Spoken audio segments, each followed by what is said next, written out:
Hello and welcome back to my channel, Boozy Bookish Thoughts. I'm Justine, or Jay if you prefer, and welcome to my new video. So today we are doing my February wrap up. Spoiler alert, there's only 2 books. It will be pretty short, but I did like both of these books very much, and in fact, I started on the next book in each series already. So overall, still positive. This is me trying to see the positive. We are still drinking rum punch because I'm still on antibiotics and I'm not allowed to drink alcohol.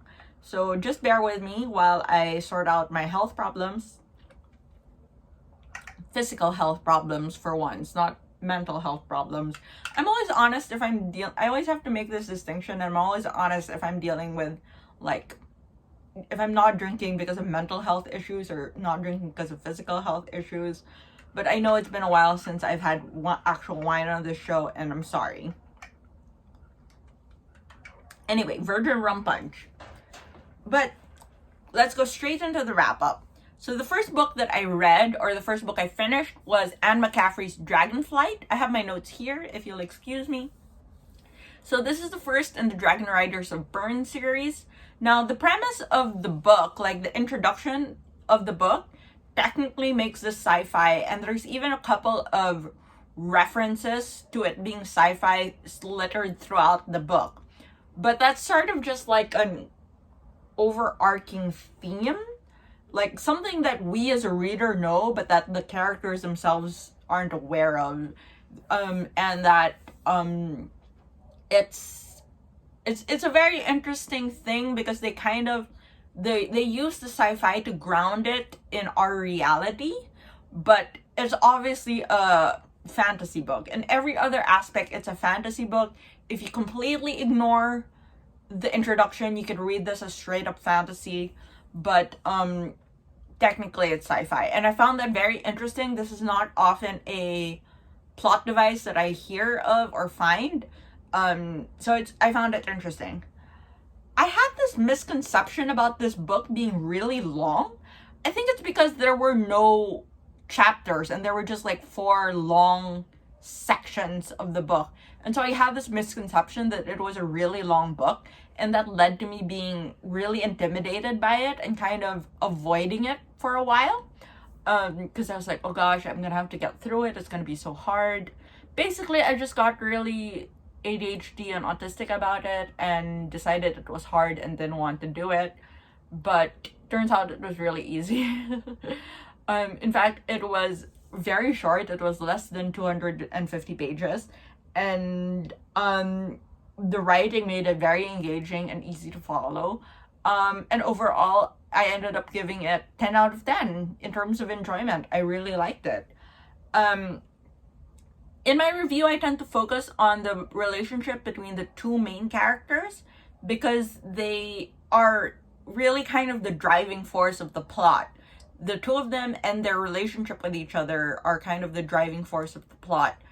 And I do very much like the way that the relationship developed. At the start of the book, they had a very unhealthy relationship. And when I say relationship, I don't just mean romantic relationship. I mean like their partnership, their working partnership. But like at the start of the book, they had a very unhealthy partnership. They didn't trust each other. They were trying to manipulate each other, and they weren't communicating with each other, you know? They basically had their own agenda. And even though their own agenda was actually aligned, they didn't communicate this to each other, which led to them this led to like power struggles and to them trying to manipulate and outmaneuver each other, and a lot of hurt feelings on each other's parts, you know? However, as the book progresses, they really learn to trust each other and work together, and they learn to communicate with each other. And it blossoms into a really good working partnership.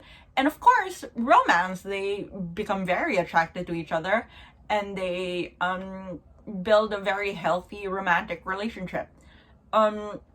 It's it's very interesting, and I do like it a lot. The romance is very subtle. It's not most of the romance is really just in small passages of like the lines or in the dialogue, but mostly their partnership focus. The book focuses on their working partnership. The second book, which I'm reading now, has a little bit more of the romance because it's already progressed in their romance has progressed, so there's a little bit more focus on that. But in the first book, it's very it's not a huge focus of the story. um the portrayal of gender roles in this book is a little questionable. I say that because I'm just trying to be cognizant of my own preferences, and I very much like the more traditional relationship that they have, which some other people might find stereotypical or even sexist. But me personally, since I prefer traditional relationships, I found it very sweet and endearing. Um, this is written by a woman, so it's not, the woman is not like a prop, and she's not passive in the relationship. She is an equal partner. It's just that their dynamic and the dynamic between um other characters, like in particular the dragons, is a little bit different. Is a or not different, is a little bit tropey. Let's just say it like that. So take that knowledge with what you will. I will read some more into the book to see into the series to see how this kind of portrayal progresses. But um I really liked it. I have no complaints. That being said, if you do not like Deus Ex Machina solutions to problems, you may not like this book. The solution in this, how the central conflict of this book was resolved was pretty Deus Ex Machina. And it's, for me, it was okay. It wasn't that satisfying. But it I didn't expect it coming. I think the surprise of the twist outweighed my annoyance at how Deus Ex Machina it was. So take with that what you will. You know, weigh the pros and cons of that. But so there, that's it. I will shut up about this book now. I really did like it. I'm already starting on Dragon Quest and enjoying that as well. So the other book that I read in February was the audiobook of The Word is Murder by Anthony Horowitz. This is also the first in a series, and that series is the Hawthorne and Horowitz Investigates. I think that's what it's called, or just Hawthorne and Horowitz. Anyway, the point is that I can now safely say that Anthony Horowitz is definitely a new favorite author. As someone who loves detective fiction, someone who loves murder mysteries, this is just right up my alley. And not just this, but all of his stories are just right up my alley. They just scratched that little detective fiction itch in my brain. But this book in particular reminded me a little bit of The Hound of the Baskervilles, where the majority of the investigation, or the majority of the book, follows Watson's investigation until like the climax happens, and then the true solution is revealed by Holmes. Overall, the main partnership in this book kind of does follow a Holmes and Watson dynamic. And that partnership is between the narrator, Horowitz, who is a fictional version of the author, and Hawthorne, an idiosyncratic and overall rather unlikable detective. Hawthorne, who is the main character, is not a great person. He is surly, he's manipulative, he's slightly homophobic, and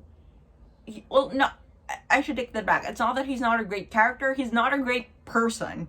He's not a great person. Surly, manipulative, kind of homophobic, but he is a good character. He's very intriguing, and he's interesting, and he keeps you engaged in the story. And he keeps the plot moving swiftly forward so that you look forward to what his final explanation is at the end. And then the fictional Horowitz is a much more sympathetic character. You kind of empathize with him, with his frustrations towards Hawthorne, but you also kind of admire his tenacity and his burning curiosity to like get to the root of the plot, to get to the root of the crime, and like to solve the puzzle that's there. I will say my criticism for him, and this is my only criticism, is that considering he's a writer, and as far as I understand, he's a writer of detective fiction, he completely walks into two tropes, like right into the middle of two tropes, and does not notice it.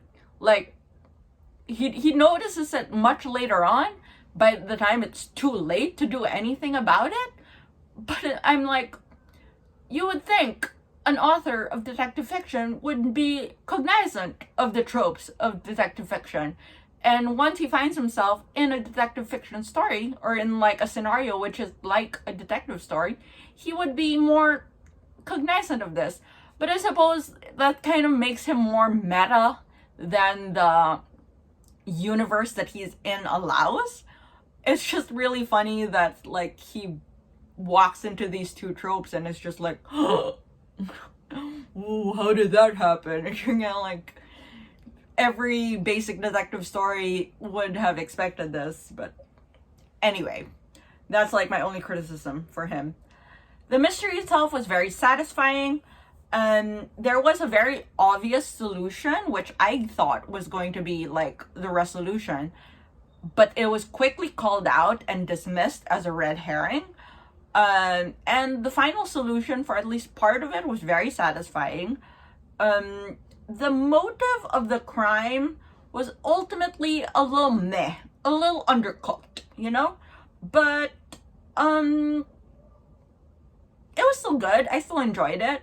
I did guess some of the parts just because of like knowledge of detective fiction tropes, but overall it was very good. I really enjoyed it, and I've already started the next book, which is The Sentence is Death, I believe, and slight cliffhanger at the end, but the cliffhanger is quickly resolved in the next book, so don't worry about it. Yeah, that's it. Those are the two books I read in February. I rated Dragonflight 4 out of 5 stars, and I rated The Word is Murder 5 stars out of 5 stars. So, very successful month in terms of quality, if not quantity. And I'm happy about that. I much prefer reading less and reading good books than reading like a bunch of 3-star books, you know? So, I'm still happy overall. But I still do hope to read more this month. Except that I'm going to be working a lot, so I don't know how much time I will have to really read. I'll be working nearly every weekend, so let's see. Anyway, cheers!